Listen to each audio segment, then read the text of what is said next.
Olá, eu sou Carla Fernanda Sá, psicóloga infantil e familiar, e esse vídeo é para falar de uma fase que alguns livros de desenvolvimento infantil denominaram de terríveis 2 anos. Já adianto que nem todas as culturas descrevem essa fase dessa forma, tá? Quando a criança apresenta de forma mais, digamos, forte seus sentimentos, como a raiva, dependendo da família, a mesma situação pode gerar um conflito ou ser considerada uma fase terrível e desafiadora e que tira o pai do eixo. Como em outras famílias, por não saber mesmo como lidar, eles passam a fazer tudo o que a criança quer para evitar a frustração. Mas na verdade, o que essa fase traz em comum no desenvolvimento das crianças é que elas precisam muito mais de autonomia, elas apresentam mais a necessidade de independência e uma comunicação bem mais ativa. Assim, a criança começa a demonstrar com mais força suas vontades, querendo suas escolhas e também suas emoções. Então, vamos falar sobre essas mudanças?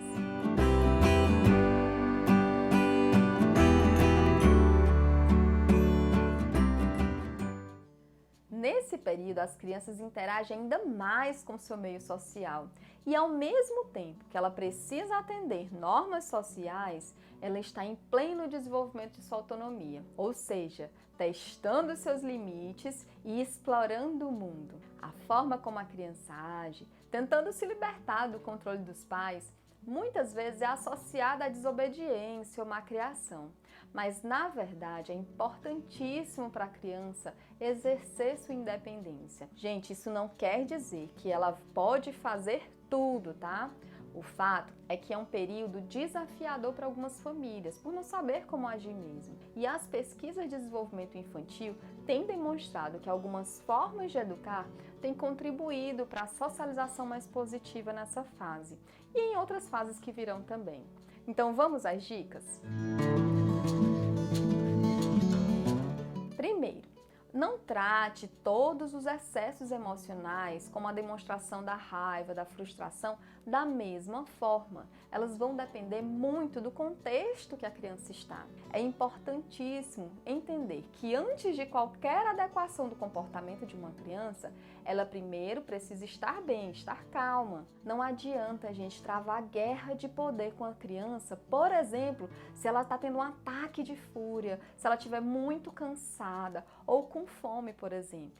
E é nesse momento que mais ela busca a sua atenção, mesmo que de forma inadequada.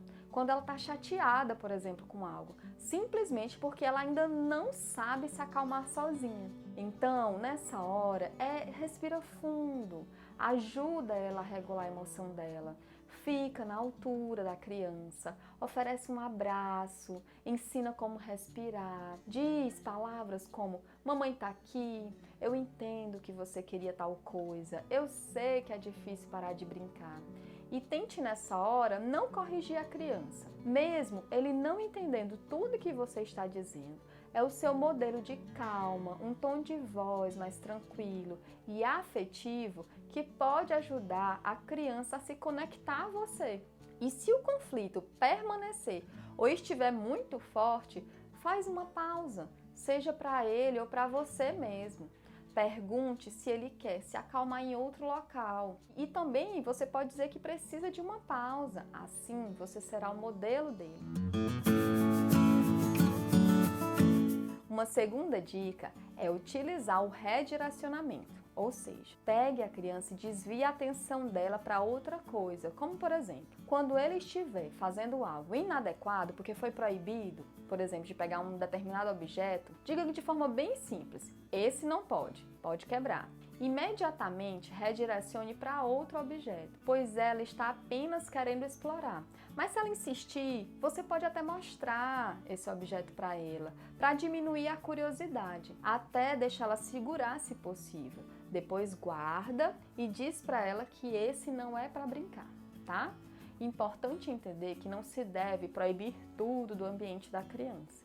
Com 2 aninhos, ela já pode e ela até precisa entrar em contato com objetos frágeis como vidro, talheres, para aprender a manusear mesmo, porque ela só aprende com essa experiência. Começa mostrando como faz, depois deixa ela fazer com sua ajuda, até ela aprender a utilizar sozinha. Por exemplo, ao ver uma criança tentando equilibrar um copo d'água na mão, diga: filho, segura com as 2 mãos, forte, e mostra para ela como faz. É muito mais efetivo do que apenas dizer assim: não derruba, cuidado, né? Então, um ponto importante, gente, no momento de aprendizagem, não use de castigos, acreditando que vai ensinar alguma coisa para o seu filho. Em outro vídeo, eu já falei sobre os efeitos colaterais dessa prática coercitiva, tá? Uma terceira dica é: insira escolhas, mesmo que limitadas, no dia a dia da sua criança. Por exemplo, coloque uma gaveta com peças que ela possa combinar e escolher. Ofereça alimentos variados em seu prato e deixe ela escolher o que ela quer comer. Assim, ela pode experienciar sua autonomia e se sentir bem mais autoconfiante, o que ajuda na regulação emocional. A quarta dica para mim é a mais importante de todas: ser coerente em suas atitudes. Só dê uma regra ou prometa algo quando realmente você puder cumprir. Se você diz antes de sair de casa que não vai comprar um brinquedo na loja e chegando lá, quando a criança se joga no chão, você volta atrás, a sua palavra não terá consistência. E é justamente em público que a criança aprende isso, pois ela sabe que lá o pai cede bem mais, seja por vergonha ou medo de julgamentos. Então, se você está em um dia ruim e não vai conseguir cumprir, então não ameace ou prometa nada, pois caso a regra seja quebrada, a criança vai aprender que dependendo do humor do pai ou onde ela está, ele pode conseguir o que quer. Uma quinta dica é tentar diminuir o tom de ordem, mandos e de poder. Primeiro, antecipe quando a criança tem que parar de fazer algo que é muito bom para ela, como brincar. Você pode dizer: você vai brincar em mais um brinquedo um pouquinho e depois nós vamos para casa jantar. Então, depois de dar esse tempo, você vai lá e coloca a regra novamente, né? Utilizando mais de sugestão e de pergunta. A gente precisa ir embora agora do parquinho. Você quer ir pulando ou quer ir de cavalinho com a mamãe? Se a criança mesmo assim se joga no chão ou grita, por exemplo, espera ela se acalmar um pouco e faça novamente a sugestão. E aí pode ser que ela continue com o ataque de raiva dela. Então retire ela do local com calma, né, daquele ambiente, e aí restabeleça a regra. Precisamos ir embora agora do parquinho. Você quer ir no colo ou quer ir sozinho? E se ela não for sozinha, leve-a no colo gentilmente, assim você manteve a regra de forma bem respeitosa. Sim, eu sei que é difícil ficar passando por todas essas fases até a criança aprender. E muitos pais desistem, pois podem demorar para a criança seguir a sua ordem. Mas é com consistência que ela vai aprender que precisa cumprir a regra e que não é gritando e se jogando que ela consegue o que quer. A sexta e última dica é: incentive seu filho a refletir sobre os seus atos. Mas, Fernanda, como assim? Você não disse que ele é muito pequeno para entender? Sim, ele é pequeno, mas tem uma forma para isso, e não é por meio de sermão. Por exemplo, caso seu filho bata em outra criança, peça para ele olhar para a criança e diga na linguagem que ele pode entender: filho, olha, o colega está chorando porque você bateu nele. E isso faz com que a criança observe o sentimento do outro. Depois você pode falar: ele está chorando porque doeu quando você bateu nele. Assim você fala das consequências do ato da criança.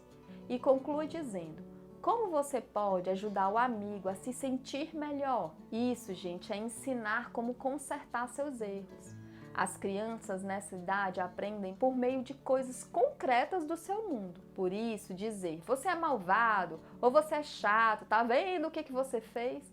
Não ajuda ele a entender as consequências dos seus atos e a resolver problemas. Uma criança não aprende a tratar o outro bem por sermão ou por vergonha. Ela aprende por meio de exemplo. observando as suas atitudes e aprendendo a consertar seus erros. Assim, ela aprende com todo o respeito que desde cedo seus desejos não estão acima do bem-estar do outro e que mesmo com raiva, comportamentos como bater, xingar, não resolve problemas. Isso, gente, ajuda a desenvolver a responsabilidade social. Lembre-se, mesmo com todas essas dicas, seu filho ainda não vai internalizar todas as regras sociais dos adultos. Ou porque ele ainda não tem idade para isso, como ver um brinquedo e não chegar lá e tomar do colega, ou simplesmente porque ele e nós também, a todo momento, estamos aprendendo novas habilidades para lidar com o mundo. Aprender é um processo que passa por exploração, testes, erros, até a gente chegar no resultado que a gente quer.